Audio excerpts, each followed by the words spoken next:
அனைவருக்கும் வணக்கம். மீண்டும் தளத்திலிருந்து கார்த்திகேயன். இன்றைக்கு நாங்கள் பார்க்க இருக்கிறது என்னன்னு சொன்னால், இலங்கையில் இருக்கக்கூடிய தனியார் மற்றும் அரசு வங்கிகளால் மாணவர்களை அவங்களோட ட்ரெயினிங் ஸ்டாஃபாக உள்ளிருக்கிறதுக்காக விண்ணப்ப வடிவங்கள் கோரப்பட்டிருக்கு. குறிப்பாக நாங்கள் பார்த்தோம்னா இலங்கை வங்கி பேங்க் ஆஃப் ஸ்லோனால விண்ணப்ப வடிவம் கோரப்பட்டிருக்கு. அதே மாதிரி இலங்கை மத்திய வங்கி சென்ட்ரல் பேங்க் ஆஃப் ஸ்ரீலங்கா இதாலையும் விண்ணப்ப வடிவம் கோரப்பட்டிருக்கு. அதே மாதிரி சில தனியார் வங்கிகள் சம்பத் பேங்க், நேஷனல் பேங்காலையும் விண்ணப்ப வடிவங்கள் கோரப்பட்டிருக்கு. இதில் குறிப்பாக பார்த்தீங்கன்னா இந்த bank of and central bank இந்த ரெண்டு வேக்கண்டும் ஒரு நிரந்தர நியமனத்தை நோக்கி கொண்டு செல்லக்கூடிய வேக்கன்ஸாக இருக்குது. ஒரு போட்டி பரீட்சை ஊடாக தான் உங்களை உள்ளிருப்பாங்க.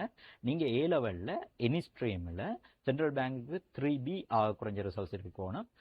பேங்க் ஆஃப் ஸ்லோனை பொறுத்தவரை நீங்கள் 3 பாடங்களில் பாஸ் பண்ணியிருந்தாலே போதும். அது எனி ஸ்ட்ரீமாக இருக்கலாம். கட்டாயம் கொமர்ஸ் எடுத்துருக்கணும்ன்ற அவசியம் இல்லை. ஓஎல் ரிசல்ட்ஸ்ன்ற கம்பினேஷன் வளமையாகவே கேட்பாங்க. அதாவது 5 பாடங்களில் கீ இருக்கணும். அதில் இங்கிலீஷ், தமிழ், மேத் என்றதை இன்க்ளூடடாக இருக்கணும். இந்த விஷயத்தோட இந்த தகமை இருந்துச்சுன்னா உங்களுக்கு 24 வயசுக்கு குறைய இருந்துச்சுன்னா நீங்கள் அப்ளை பண்ணிடலாம்.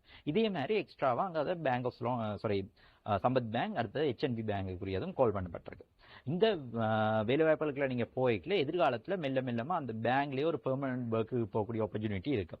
இந்த முறை ஏ லெவல் எடுத்த பிள்ளைகளில் இப்போ நீங்கள் அடுத்த கட்டம் பல்கலைக்கழகம் போகிற ஐடியா இல்லை, வெயிட்டிங்கில் இருக்கிறீங்க, அடுத்த கட்டம் ஏதாவது ஒரு வேலைக்கு போகணுமென்றதை விரும்புகிறீங்கன்றதுல இப்படியான வேலைவாய்ப்பில் சாய்ஸ் பண்ணுறது நல்ல ஆப்ஷன். நீங்கள் பெர்மனண்டான ஒரு ஜாப் ஆப்பர்ச்சுனிட்டியில் போகலும் அதே மாதிரி உங்களோட ஒரு நல்ல சேலரி பேக்கேஜோட அடுத்த கட்டத்தை நோக்கி போகிறதுக்கு நல்ல ஒரு வாய்ப்பு அமையும். அதே சந்தர்ப்பத்தில் இப்படியான வேலைக்குள்ள போய்க்கலையே நீங்கள் இன்னொரு டைம் தெரிவு செய்து கொள்ளுங்கள். ஒரு பகுதி நேரமாக உங்களோட கற்கையை தொடர்றதுக்கு முழுக்க வேலைக்குள்ளே என்றதை போயிடாமல் நீங்கள் ஒரு பகுதி நேரமாக ஒரு எக்ஸ்டர்னல் டிகிரியை செய்கிறதுக்குரிய ஐடியாவையும் எடுத்துக்கொண்டீங்கன்னா உங்களுக்கு ஆகலும் பிரியோசனமாக இருக்கும். இந்த வழிமுறையை பின்பற்றலாம்.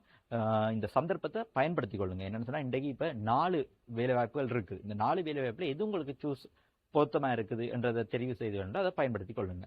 நன்றி, வணக்கம். மீண்டும் சந்திப்போம்.